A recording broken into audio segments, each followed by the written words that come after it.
বন্ধুরা, আজ বানাবো ব্রেড চপ। হ্যাঁ, আলু দিয়ে পাউরুটির চপ। তার জন্য দেখুন, প্রথমে পুর তৈরি করতে হবে।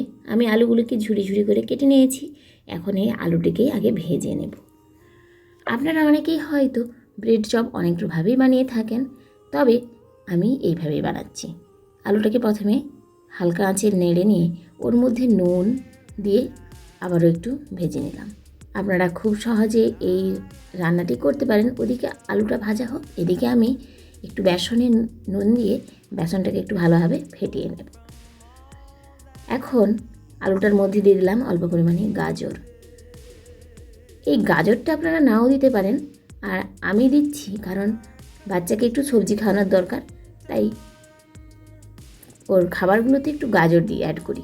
আপনারা চাইলে দিতেও পারেন, নাও দিতে পারেন। এটা সম্পূর্ণরূপে আপনাদের উপরে নির্ভর করবে। এখন আলুগুলোর মাঝেই একটু আদা এবং রসুনের কুচি দিয়ে ভালোভাবে ভেজে নেব।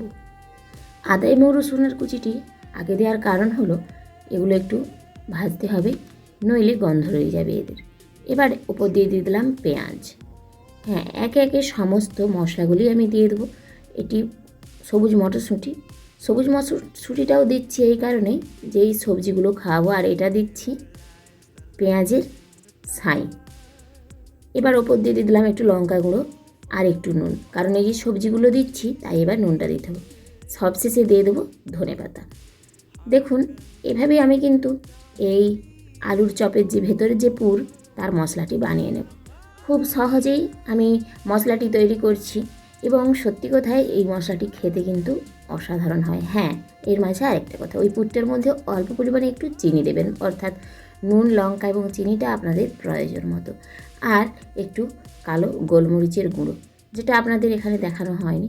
পুরটা দেখে আপনারা বুঝতে পারছেন পুরটা কতটা সুন্দর হয়েছে। এখন ওই কড়াইতে আমি পাউরুটিগুলো হালকা করে সেঁকে নেব।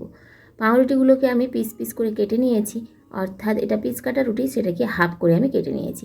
এখন ওই রুটিগুলোকে আমি আস্তে আস্তে সেঁকে নিচ্ছি। সমস্ত রুটিগুলোই আমি সেঁকে নেব একইভাবে। এইভাবে আপনারা একবার বাড়িতে তৈরি করে খেয়ে দেখুন, দেখবেন সত্যিই ভালো লাগবে। বেসনের ডোটার মধ্যে আমি দিলাম কালো জিরে এবং অল্প পরিমাণে একটু খাবার সোডা। খাবার সোডাটা দেওয়ার কারণ হচ্ছে এই যে আমার চপটা একটু ভালো ফুলে উঠবে এবং খাস্তা হবে। আর কালো জিরে, ওটাও আপনারা দিতে পারেন বা না দিতে পারেন। অনেকেই কালো জিরে খান না, পছন্দ করেন না, তারা না দিলেও দিতে পারেন। আবার অনেকে যারা পছন্দ করে তারা দেবেন। এখন এই পাউরুটিগুলোর মধ্যে আমি আস্তে আস্তে পুরটাকে এইভাবে বসিয়ে নিচ্ছি। হ্যাঁ, দেখুন আলুর এই যে পুরটা, এটাকে আমি এই পাউরুটিগুলোর মাঝে একটা পাউরুটি নিয়ে তার ওপর এইভাবে সুন্দর করে বসিয়ে নেব। খুব সহজেই তৈরি করছি আমি। দেখুন, এবার ওর ওপর দিয়ে আরেকটি পাউরুটি আমি দিয়ে এভাবে আমি আস্তে করে চিপে নেব, অর্থাৎ দুটো পাউরুটিতে যেন আলুটা সমানভাবে বসে যায়। আলুর ওপর পাউরুটিটি দুটো ভালোভাবে বসিয়ে আমি একটার পর একটা একই পদ্ধতিতে তৈরি করে নেব। দেখুন, এভাবেই আমি সবগুলোকেই তৈরি করে নিলাম। হ্যাঁ, একইভাবে আমি সমস্তগুলো তৈরি করে এখন এগুলোকে বেসনের যে গোলাটা আমি করেছিলাম, দেখুন কতটা পাতলা, ওই বেসনের গোলাতে ডুবিয়ে ভালোভাবে ডুবিয়ে নেব। এই যে বেসনের গোলাটা, এটা কিন্তু মোটা হলে চলবে না, ডুবিয়ে এগুলো গরম তেলে ছেড়ে দেব। এরকম সহজেই আপনারা বানিয়ে নিতে পারেন এরকম সুন্দর ব্রেড চপ। যেমন এটি খেতেও অসাধারণ, তেমন কিন্তু এটি দেখতেও অতি সুন্দর। তাই আপনাদের বলবো, আপনারা একবার বাড়িতে এটি বানিয়ে খেয়ে দেখুন। রেস্টুরেন্ট বা কোনো দোকানের থেকে এটি কিন্তু খেতে ভিন্ন স্বাদের হলেও এটি দারুণই খেতে লাগে। হ্যাঁ, রেস্টুরেন্টে এত কিছু মশলা তারা দেয় না, এতগুলো সবজিও দেয় না। ওই যে সবজিটা, এটা আপনার শরীরে উপকারও দেবে, বাচ্চার জন্য একটু সবজি খাওয়া হলো। তাছাড়া বাচ্চারা তো জানেন একটু ভালো মন্দ তেলে ভাজা এসব পেলে সত্যি ওরা খুব ভালোবাসে খেতে, আর সবজি তো ওরা খেতেই চায় না। তাই সবসময় চেষ্টা করবেন ওদের যে খাবারটা বানাবেন তার মাঝেই সবজিগুলো এইভাবে দিয়ে দেওয়ার। আমি কিন্তু এইভাবেই সবজিগুলো দিয়ে দিই, আর এতে করেই এরকম যে দেখুন খাবারটি বানিয়ে দিই, এরকম লোভনীয় সুস্বাদু খাবার খেতে বাচ্চারা তো সত্যিই ভীষণ ভালোবাসে। আমার ছেলে তো ভীষণ ভালোবাসে, তাই আমি কিন্তু ওর জন্য এরকম যখন তখনই বানিয়ে দিই।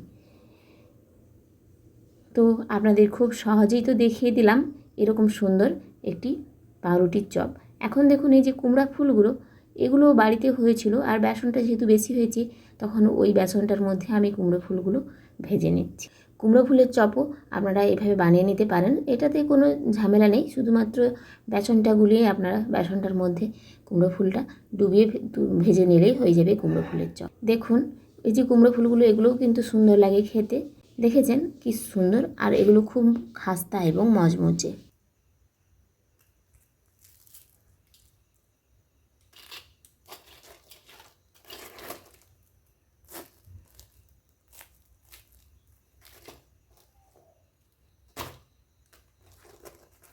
আওয়াজটি শুনে আপনারা নিশ্চয়ই বুঝতে পারছেন যে এটা কতটা খাস্তা এবং মচমচে হয়েছে।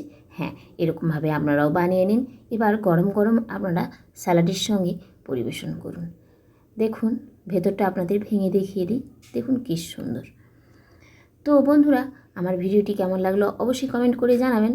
আমার ভিডিওটি যদি আপনাদের ভালো লেগে থাকে লাইক কমেন্ট শেয়ার করবেন, এবং এরকম রান্নাগুলি আপনারা অবশ্যই বাড়িতে ট্রাই করে একবার দেখবেন। আজকের মতো আমার ভিডিওটি এখানেই শেষ করছি।